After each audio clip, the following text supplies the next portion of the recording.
Hey everybody, I do this show every single Friday. This is SMG Viewers Comments. This is where I listen to your comments, I listen to your questions and try to answer them to the best of my ability. And we are 414 episodes into this, and I just want to say I've noticed a massive uptick in subscribers as of late, and I'd like to welcome everybody on board to the channel.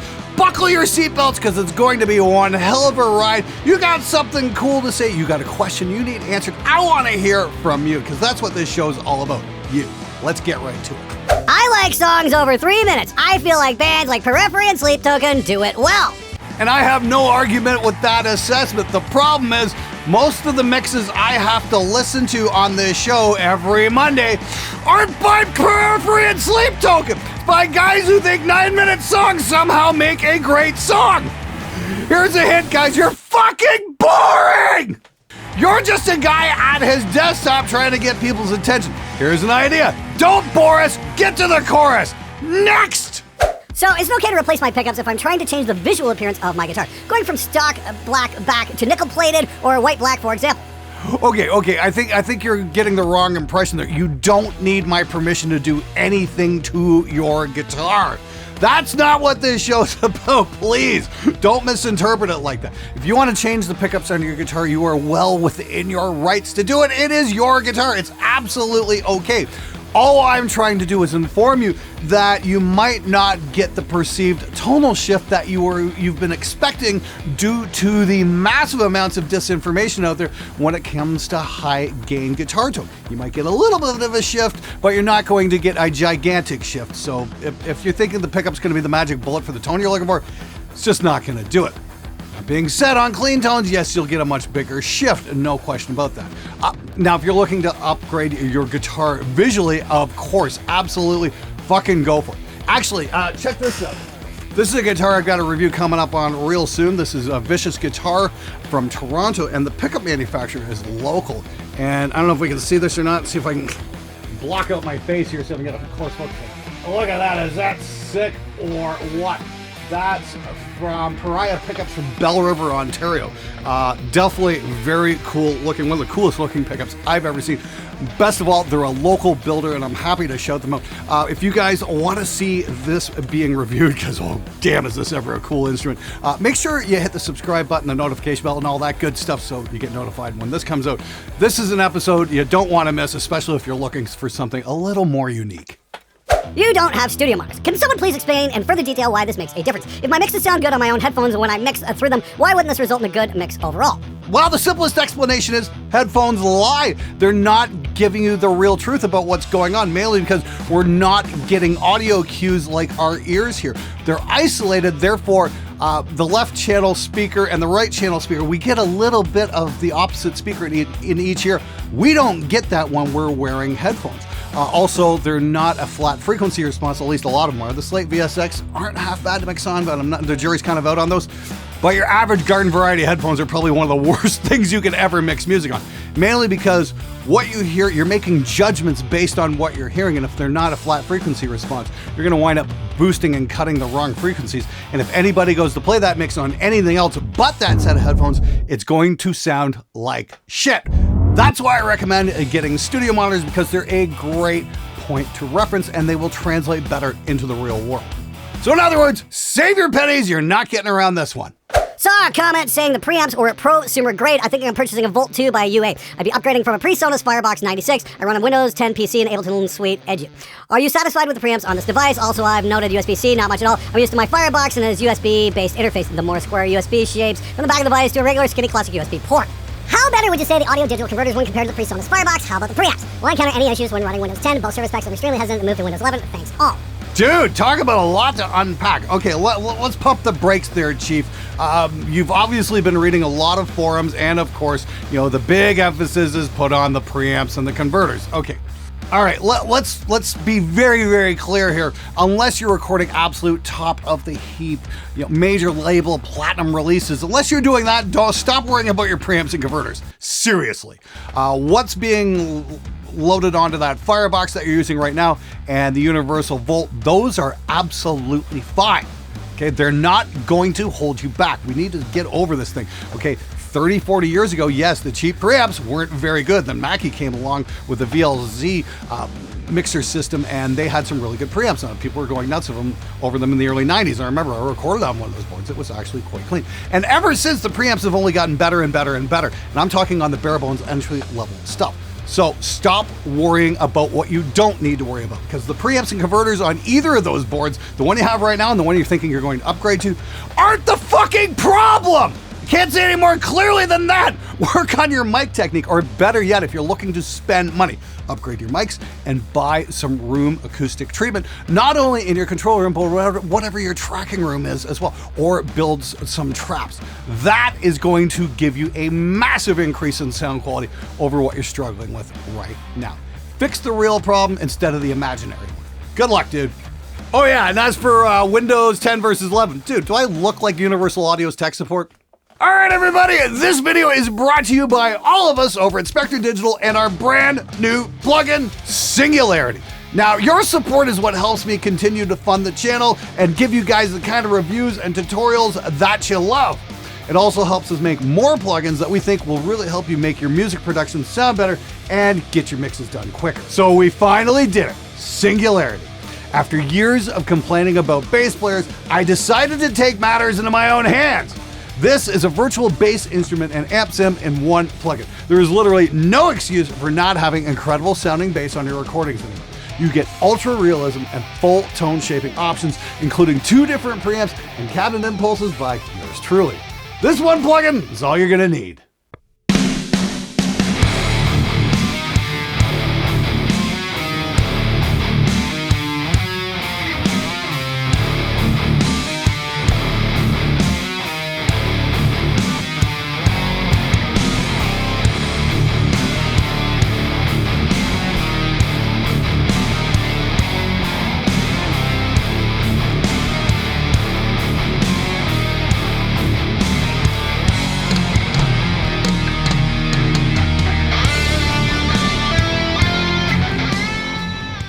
Guitar players, you finally won't need to re-record the bass parts anymore, because if your band has a rule number 2, then Singularity is custom made just for you.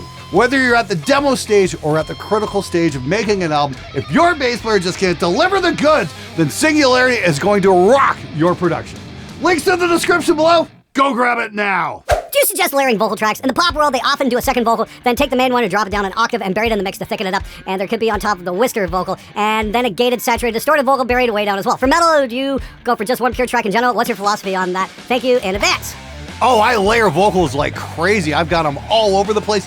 I mean, for all you black metal fans, the first Woods Vipre record, those big, booming, clean vocals we had, that was like 8 layers of vocals going on, like Meeting Place in Time. That chorus, was just layer upon layer upon layer upon layer, because I want this huge vocal sound. And then it would, collapse down to the screaming bit, which might be 1 or 2, one layered underneath. You could get some really cool effects. The trick is, try a few different ideas and see what you like. What works for me might not work for you, but then again, it might. Don't fence yourself off from different ideas. Try a few things. The great thing about doing layered vocals is you can do a bunch of layers and then take them out if you don't think they're working. We've got mute bars. Try that! I swear I've been looking for this video for over a decade. Thank fuck! I have a question. When panning left-right for double tracking, what do you recommend for a 2 guitarist setup? Assuming they both have different gear and a slightly different sound each, is it better to pan 1 track for each guitarist on both sides, or pan both tracks from one guitarist to the left, 2 tracks to the other guitarist to the right? Great question, man! That was clear as mud! Generally, when I'm doing stuff, if the band has 2 rhythm guitar players, I'll actually have one guitar player play rhythms on like half the songs and the other guitar player play rhythms on half the songs. It's usually a lot tighter. I mean, like Metallica for years and years and years just had James playing rhythm on all the tracks because he's such a hyper-tight rhythm player. You got to serve the song, and not necessarily the guitar player's ego. So if one guy's considerably better on rhythm guitar than the other, have that guy do all the tracks. That being said, there's nothing wrong with getting 2 different guitar sounds, one left, one right, depending on the different rigs and how they're mic'd and all that, would definitely add a little bit more dimension to your music and would make it stand out a little bit more than the carbon copy stuff we're getting these days, that's for sure, where all the guitar tones are exactly the same, left, right, from song to song to song to song. So yeah, don't be afraid to mix it up. Once again, I recommend experimenting and find out what works for your sensibilities. Not mine, but yours. You've got to make that choice. Hey Glenn, I've been trying to find some advice on speaker combos in a cab that would work great for metal. I have a 4x12 and was thinking about getting a 2x12 instead, but they are fucking expensive around here, so I thought maybe try a speaker combo in one of my 4x12s. But it seems the only thing I can find is about shit about pickups and amp heads. So many of you have some advice for what to go for. That's not the V30 route. For the most part, me and my friends play Metallica covers and some Sabaton, but we play some Maiden, Priest, and that sort of music sometimes as well. Thanks for saving me a shit ton of money. I wish I'd found your channel earlier. Keep up the great work. Dude, yeah, you want to get some of those old school Priest and Maiden tones, you want to go with a Celestion Greenback or the brand new Celestion EVH speakers. Those are great. I'm not saying that the speakers in the EVH cabinets that come with the Iconic, no, those aren't good. We're going to have more on that in a second, heavy on the moron part. But seriously, the Celestion EVHs are fantastic speakers. The other candidates would be Eminence DV77s, Hesu Demons, and my personal new favorite, which have to be the Mojotone BV25Ms. Just absolutely great stuff. WGS makes a whole crap load of amazing speakers as well. You've got options. The one thing I really like about the Mojotones, though, they're only like $110 US. So you can literally go get a set of the BV25Ms for $220. That's it. Definitely worth taking a look at, that's for sure. Yeah, they're only 25 watts, but you know, hey, put two in, there's 50, and if you do like an X pattern, that should go pretty well. What is it? Now, if you're talking old school Metallica, you might want to try digging up a couple of those Celestion G65s. Those are pretty wild. I just picked a vintage one up from like 1980 and went up. It's kind of getting me into the spectrum of the old Ride the Lightning sounds. That's pretty neat. I can't say anything about the new speakers, that's for sure. Oh yeah, and speaking of new speakers, the newer vintage 30s are absolutely spectacular as well. It's a great time to be a guitar player. All you got to do is be willing to pry the back off your guitar cabinet, swap things out, and experiment a little. I guarantee you're gonna like the results. Good luck, dude! Hey Glenn, quick question. I have a new EVH 5150 Iconic 40-watt combo. I've seen a lot of stuff online shitting on the Celestion speaker used for those amps. What recommended speaker would you put in? I have seen some speaker swaps some people have done and just wanted your opinion to put in. Keep it up! Yeah, I haven't heard many good things about those Iconic cabinets, that's for sure. It sounds like you have the combo, so I don't know if that's a 1x12 or 2x12 or what's in there, but once again, Mojotone BV25M, absolutely stellar speaker. Be careful, it's only 25 watts, so if you're pouring 80 into it, you just want to be kind of careful. Maybe a little bit more power handling might do the trick. I'd really recommend checking out the Hesu Demon. That might be a great choice for the 5150 Iconic. I think you're really gonna like the results, especially if you're going for a metal tone. Those speakers are just freaking magnificent. Made in Poland, by the way. Respect for putting a whole awesome tutorial online for free. This is the kind of stuff most people get the first 2 minutes for free, then hide the rest behind a paywall. This is the best tutorial I've ever watched on this. Well, dude, I really appreciate that. Thanks so much. Of course, you're referencing last week's 13 mistakes to avoid when working with amp sims. If you haven't checked that out, please do. We're like a week in and we're already like just about ready to crack 100,000 views on them. In other words, there's some really good information in here that a lot of people are finding very useful. And I'm more than happy to share what I know. So I just ask in return, please, if you haven't already, hit the subscribe button. It would be a massive help to me and would encourage me to make more tutorials like that. I've got a few in the pipe, and if you want to see more of like that kind of stuff, leave a comment below and leave me a suggestion, because I love hearing from you guys. What percentage of people dropped out of school actually wound up with a music career, though? I'd be willing to bet it's less than 0.01%. And I'd be willing to bet you didn't actually do your homework. My question to you would be, what percentage of kids coming out of schools these days actually can afford somewhere to live? Go ahead, answer that one. I'll wait. I was just talking to my partner about this last night, and we were kind of upset about a lot of things, mainly the horrendous amount of time I spent at the factory I work at instead of with the band playing music. I love my house and the couple of cars I've been able to acquire, but as I told him, I've had to sacrifice a lot over the last 10 years to get those things. I had to be responsible and go to work all day, every day, and save money and pay my bills on time so I get billed credit. Buying a house in America is next to impossible today, and I would not give up my dream car that is sitting in my driveway, but every day I spend in that factory welding truck frames instead of playing music kills me a little bit more on the inside. Nathaniel, you know, you have my sympathies. I mean, like, I know exactly what you mean. I would work 6 and 7 day weeks a lot of times to be able to afford a lot of the studio gear I had to be able to chase down my dreams. At least I had the opportunity to work at a job where I was able to afford it. And that's why I'm such an advocate for kids coming out of schools these days who basically have been, you know, shortchanged out of any kind of meaningful future. All they've got to look forward to is work and debt and not being able to actually own anything at any point in their lives. I think they really got a raw fucking deal, and I think something seriously needs to change there. But yeah, for everybody out there who's like working a job they hate, so they can have a little bit of joy in their life doing music. You know, all I can say, been there, done that, stay strong. It does get better. Don't give up.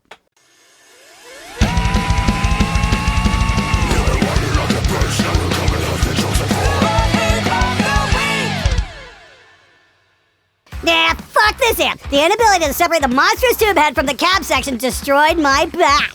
Oh yes, the 6505 Plus combo. The $325 tube head, that's 60 watts and sounds absolutely amazing. Now about that inability to separate the cabinet. You mean this right here, the amp I'm lifting with one hand? Yeah, I've got a video coming up on how to do that. I think you guys are really going to like it. Once again, this amp is an absolute monster. Cost me a whopping $325. And yeah, we even cut the cabinet off and it is super portable now. So it's definitely worth checking out. We'll have that video coming out in a week or two. Hope to see you there. Hope you check it out because I think you're going to like what you see. Anyway, thanks so much for watching. Thanks for subscribing. And don't forget to check out the Singularity bass if you're sitting at home composing, and even if you're doing 9-minute gent epics and you need a bass player and you're tired of the guy coming in wasting your time who doesn't know the song, Singularity bass is the virtual bass instrument for you. Links are in the description below. Check it out. I know you're going to like it. Anyway, hope to see you guys again next week. Until then, get out there and make some great music. I'll try doing the same.